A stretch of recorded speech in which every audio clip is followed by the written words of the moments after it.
Welcome again. You are joining with Panzersturm YouTube channel and our video series on historical tank warfare and tank battles.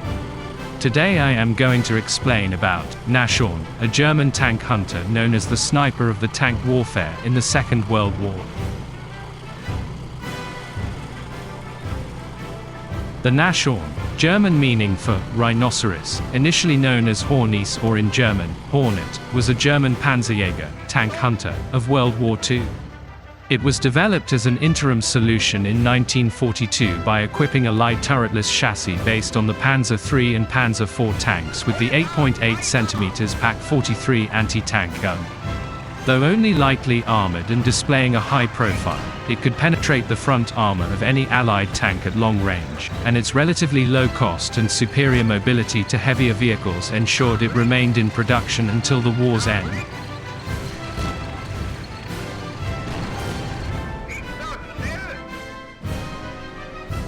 Development. After the first German experiences with the newer Soviet tanks like the T-34 medium tank or the Kliment Voroshilov heavy tank during Operation Barbarossa, the need for a Panzerjäger capable of destroying these more heavily armored tanks became clear. In February 1942, the Altmarkische Kettenwerk GmbH, arms firm of Berlin designed a tank destroyer using their recently developed Geschutzwagen 3 or 4 chassis which, as its name indicated, used components of both the Panzer III and Panzer IV medium tanks. The 8 cm Panzerjägerkanone 43, a long-barreled anti-tank gun, which also used, as the 8.8 cm KWK-43, for the main armament of the Tiger II tank, was mounted on the rear of the chassis complete with its gun shield, and an open-top superstructure was built up around the gun to give the crew some protection. The gun had the same traverse and elevation as if it had been on its carriage, 15 degrees to either side and between -5 degrees and +15 degree elevation. To accommodate the long and heavy gun, the hull had to be lengthened and the engine moved from the rear to the center of the chassis. The amount of armor provided for the crew compartment was limited. The shielding provided was adequate to protect the crew from blast and small arms, but not armor-piercing rounds. Thus, like the Marder series, the vehicle was not intended to engage in tank fights, but to provide mobility to a powerful anti-tank gun. This model was presented for approval to Adolf Hitler in October 1942 and entered production in early 1943. It had numerous official designations, such as 8 cm Pak 43, L-71, auf Fahrgestell Panzerkampfwagen 3-4 or 8 cm Pak 43 auf Geschutzwagen 3 or 4, though it was also known as the Panzerjäger Hornis, in English, Tank Hunter Hornet. During the first half of 1943, a new model of the Hornis was introduced into production. This model altered the driver's front armor plate, along with other minor differences. This model and its predecessor, the few early production vehicles, were almost indistinguishable. It was renamed Nashorn by Hitler in 1944. Total production of the Nashorn amounted to some 494 vehicles, most of which were built in 1943. In January 1944, Hitler favored production of a newer, fully casemated tank destroyer, the Jagdpanzer IV, which had a much lower silhouette, thicker frontal armor, 60 mm frontal plate, and an effective though less powerful 7.5 cm gun.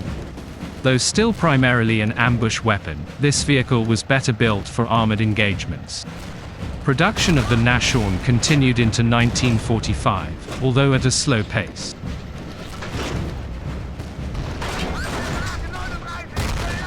Combat service.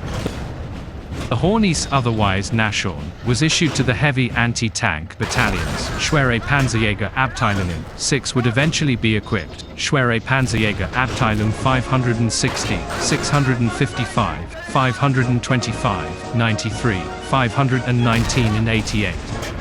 Each battalion was equipped with 45 Nashorns. Most of the Nashorns in these units fought either on the Eastern Front or in Italy, few having been sent to Western Europe. The Nashorn's gun was a variant of the Pak 43, closely related to guns used later for the Ferdinand or Elefant, Tiger II and Jagdpanther.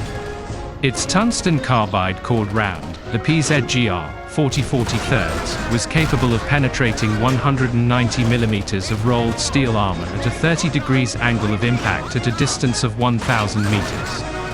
The gun's performance enabled Nashorns to penetrate the front armor plating of any Allied combat vehicle and to engage enemy units while staying out of range themselves, thanks to its combination of excellent gun sights, optics, and accuracy. The Rhinoceros Nashorn made its debut during the Battle of Kursk in 1943, where it performed extremely well.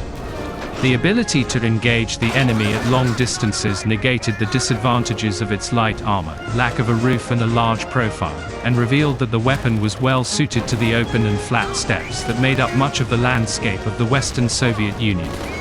In Italy, however, the generally hilly terrain was not as favorable to the harnessing of the Nashorn's full ability at accurate long-range fire against enemy forces as in Russia. On the 6th of March 1945, a U.S. Army M26 Pershing heavy tank was knocked out by a Nashorn in the town of Neil near Cologne, at a close range of under 300 yards or 270 meters. Survivors. There are two Nashorns on display in military museums, one in the U.S. Army Armor and Cavalry Collection and at the new Patriot Park Military Museum in Moscow, Russia, and it was formerly on display in Kubinka Tank Museum. A third privately owned Nashorn with the hull serial number 310163 has been restored to running condition in the Netherlands. The hull and a number of the parts came from Kaliningrad. In 2019, this third surviving vehicle had reached the stage where it was drivable when it suffered severe damage after being caught in an accidental garage fire. The restoration has made this Nashorn operational again.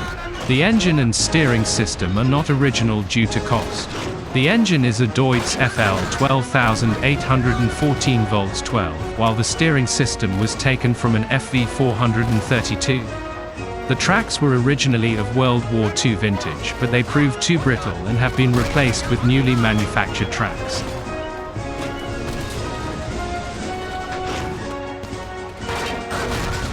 Thank you for joining with us.